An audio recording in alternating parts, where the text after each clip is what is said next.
One of the most significant plants to ever be released in Australia and later internationally is the flower carpet rose. Released in 1989 in Australia, this was the first landscape rose to be available for home gardeners. A new category, and its breeding addressed so many issues that consumers struggled with roses. The World Rose Federation is a collective of rose societies from 39 countries around the world. And every few years they'll come together to recognise excellence in the world's breeding of rose varieties. This year, they recognised flower carpet and inducted it into the Hall of Fame. There's only been 17 rose varieties inducted over the last 46 years. What an accolade. I remember Anthony Tesselaar announcing the arrival of this plant, and his job marketing Werner Noack's visionary new rose to the world has been nothing short of outstanding. And I was lucky enough to catch up with him at the Anthony Tesselaar International Trial Gardens in Monbulk, Victoria.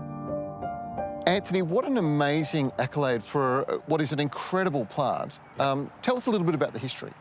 History, we originally heard about this in 1989, and I never grew roses at all in my garden because it was all too hard. Yep. And didn't know how to prune them, what to do with them, etc., etc. The original one over there has been here for 33 years, but we've never sprayed them in all those years. Never sprayed them? No. You prune them once a year? Yep, in winter. Because we get a lot, we just get the chainsaw and just go zoom right across the whole lot. And that's all we do. And how many flowers? Well, I started counting them at one stage. Over 2,000 flowers we've seen on these. Wow. And per plant? Per plant, yeah. That's incredible. That's what I loved about it. Yeah. A lot of colour, consistent colour, and no work. If you haven't noticed, Anthony's love of this new rose has never waned, and it's obvious why. There are 10 different colours in the collection these days, so there's one for every taste. Best of all, they are super easy to care for. You don't get any diseases, so you don't need to worry about spraying. Aphids don't seem to like them at all, so you're not treating insects either, which means no chemicals in the garden. And when it comes to care, well, hack them back hard. You can do it pretty much after they finish flowering every time they flush, or just once or twice a year, whatever suits. When you do hack them back, give them a feed with a good controlled release fertiliser.